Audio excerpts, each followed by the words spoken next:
Bill Jones, former Secretary of State of California. You're running for the Senate of the United States from California. That's right. Who are you running against? Well, I'm running against Barbara Boxer. We have a primary that we have to deal with, but we're all going to work together after the primary. I feel very good about the primary opportunity. Governor Schwarzenegger and others have endorsed me, and our numbers look very positive. And so this is the year to retire Barbara Boxer, and we're going to do that. Well, let me ask you this. You got, let's see, Rosario Marin is also running against you here in the primary. And some other, who else is running against you in the primary, if you can help us out? I don't do advertising for my office. I understand that. But Tony Casey and Howard Glubian are also running. Yeah, that's right. Okay, so let me ask you something. You know, you were one of the first people to endorse our now Governor Arnold Schwarzenegger as the governor now. He's fully supporting you in this race? That's correct. That's correct. And his support has meant a great deal to us. We're very proud of that. Okay, what's your campaign? Give me your 30-second campaign speech. 30-second is that my father worked hard to build California, the infrastructure that we have today, and I want to leave California in as good a condition as he left it to me for my grandchildren, Lauren and Luke. And we're focused on making sure that the borders are protected, that California is a safe place. The three strikes law that I passed has done that to a great degree in California, but now we have to go beyond that at a time of war and terror to make sure that the country is supportive of the president. And I believe that we need to make sure we bring back a fair amount of services to California, because during Barbara Boxer's time that's been dramatically reduced. So our focus is limited taxes, strong defense, and supporting the president at this time of war. Okay, let me ask you this. What's the worst thing that Barbara Boxer has done to make you want to run against her? Well, I think the fact of the matter is that we have a problem in that she has been unable to reach across the aisle and make sure California is well represented. And I think that when you see the amount of resources that California has lost, when you see the fact she has not been supportive of our men in uniform, we want to make sure that we resolve that, and we are going to when we defeat Barbara Boxer. Thank you very much. Okay, thank you.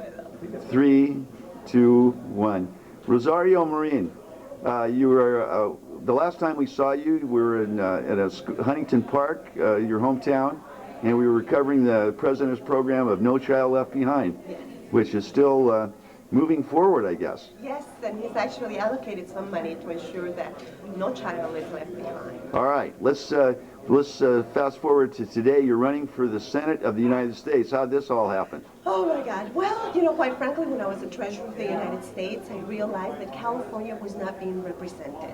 That for all intents and purposes, we only have one senator. And so I gave up my position as Treasurer to come in and represent the great people of the state of California. Now let me ask you this, is the president backing you? You know, the president will not endorse. I haven't asked him, and I don't suspect. I have not asked him to endorse anybody. This sounds awfully much like Arnold Schwarzenegger running for governor. Well, you know, the reality is that this is not a presidential race. This is not a gubernatorial race. This is my race.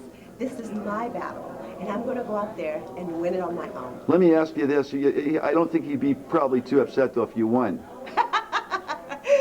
Well, you know, quite frankly, I think that one of the things that would be really awesome for the state of California is to have a President Bush, Governor Schwarzenegger, and a Senator Marin. All right, let's get to some quick issues here. Sure. What's the main issue you're running on, and why you want to remove Boxer? Well, first of all, we need to deal with the primary. And the reality is that there's only one candidate that Barbara Boxer fears, and that's myself. And the reason why she fears me is because we have an opportunity to defeat her. I take the women issue out of her. I take the minority issues away from her because I'm a minority myself. And I certainly take away the issues of the working poor. She could not possibly represent the working poor as I could. Therefore, I represent the vast majority of Californians. And she knows that she would have to, she could no longer take away the women's vote. All right, let's take for granted the minority vote. All right, now the other issues that are more important are the ones that any candidate is going to have to deal with, and that's the illegal immigration, and what's happened to our state here. So, where does Well, there are many what's your issues. position on that? There are four issues that I would deal against Barbara Boxer. One is national security, homeland security, and that deals with the illegal immigration, and then economic security and retirement security. On the issues of illegal immigration, I agree with the president. We need to stop illegal immigration. And what I propose is that we have two things that would be components in any immigration reform. We need a strong enforcement component, and we also need a component of how are we going to secure our borders. But just as importantly, we need to hold Mexico accountable for the flow of illegal immigration coming from Mexico. Up until now, no one has talked about the role that Mexico plays in the illegal immigration. We can no longer, especially California, be the repository of the unemployment line coming from Mexico. All right, then that boils down to something that's just recent, and that is on the Sorry, we got to get her back in. all right. Well, I'll catch up with you later, and candidate Maureen, we wish you every good luck in the coming election. I'm the only one that can defeat Boxer, so please vote for me. Thank you. Thank you. 3, 2, 1. Howard Kalugin. Howard Kalugin, yes. Let's say that last name again so that all the people out there can hear it. I'm Howard Kalugin. Okay. Now, Howard, you've got a track record for years of being a tax fighter, of being looking after the Yes. welfare of the budget and so on. Yes. And now this year you're running for what? This year I'm running for the United States Senate against Barbara Boxer.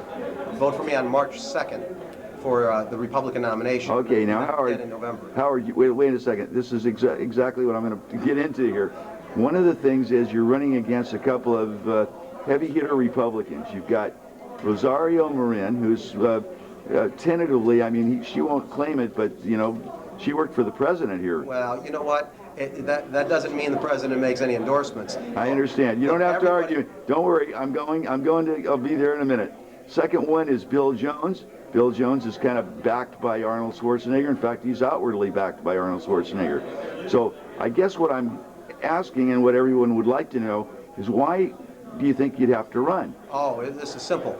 There is no conservative in this race. Nobody whose word you can trust, who will cut taxes and support the president's program on the war on terror while having the chutzpah to tell him when he's wrong, such as on his illegal immigration proposal. It's simply wrong. I support Ron Prince's efforts with the Save Our State initiative. That's why he's endorsed me, as has Jack Kemp, the primary opponent of Prop 187, if you'll recall, because he knows that I'm excellent on fiscal issues, and that's why I have the endorsements of the GAN Taxpayers Association as well as the National Tax Limitation Committee, and I've signed the pledge of taking no new taxes from the Americans for Tax Reform. You know, when somebody gives you their word, it should be valid. One of my opponents endorsed Bush and then withdrew that endorsement. I think because everybody the, knows that one. Now, listen, yeah. I got to ask you this. You're running really against Barbara Boxer. Exactly. Okay, why is Barbara bad? Barbara is the most liberal senator in the United States. And in Okay, fact, that's a label. Now, she give is us- more liberal than Ted Kennedy and Hillary Clinton. I don't think they'd get elected here. She does not represent the values and beliefs and principles of most Californians. She represents San Francisco. And it is time for the rest of the state to have a senator. Okay, that sounds like rhetoric. Let's get to principled issues, which I know you're into. Excellent. So name a principled issue that Barbara Boxer is completely wrong on. She's completely wrong on the war on terror. If it were for Barbara Boxer, Saddam Hussein would still be in power in Iraq, and we would have absolutely no ability to control the terrorist attacks against us. Because you see, she's done nothing to help out, and in fact has hindered the president's war on terror. She's wrong on judicial appointments that are being made. She's an obstructionist. She wants a political ideology on the court, and what I'd like to see are judges that do not make laws from the bench, but rather simply interpret the laws that are made. All right, let's talk about what a senator does in foreign policy.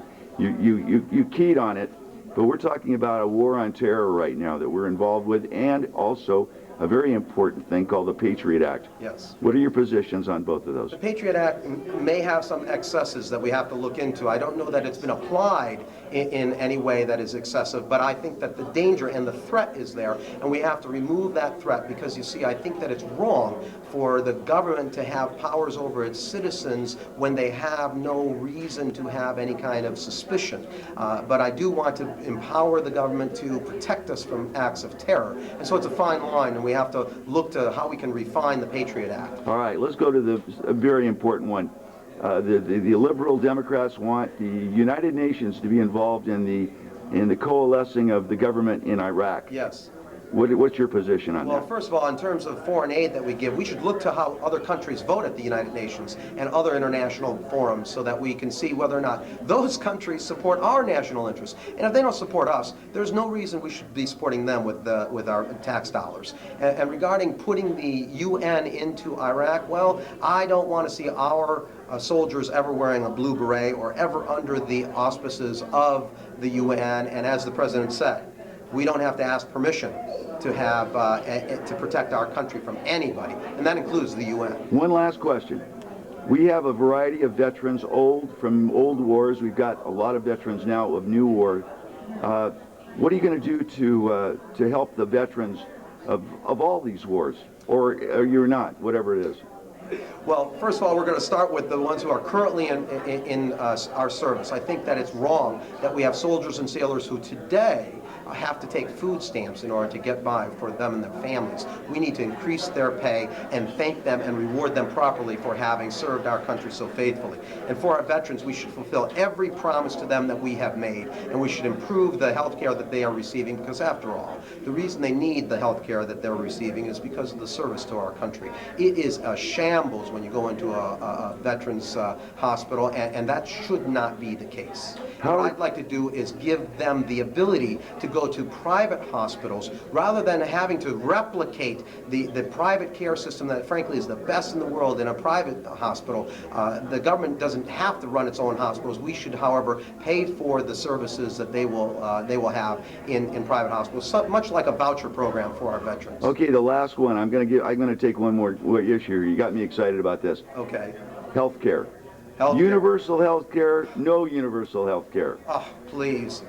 Show me in the Constitution where it says that the government should nationalize health care and dole it out to everybody in the country. I think that the government should empower individuals, and we should give tax breaks to individuals to buy their own health care. It's an anomaly that businesses get a deduction for providing health benefits. It came out of the price and wage and price controls of World War II when they wanted to give more benefits to employees without being able to deduct anything else, so they got health care. Well, I think that an individual should be able to have the same benefit that the business does and buy their own health care and have that be portable from job to job so that it's not tied to the employment that they have. Howard Kalugian, you sound too reasonable to be senator for the state of California. I'm going to shake them up. Hey, thanks so much for joining us on The Cutting Edge. You bet.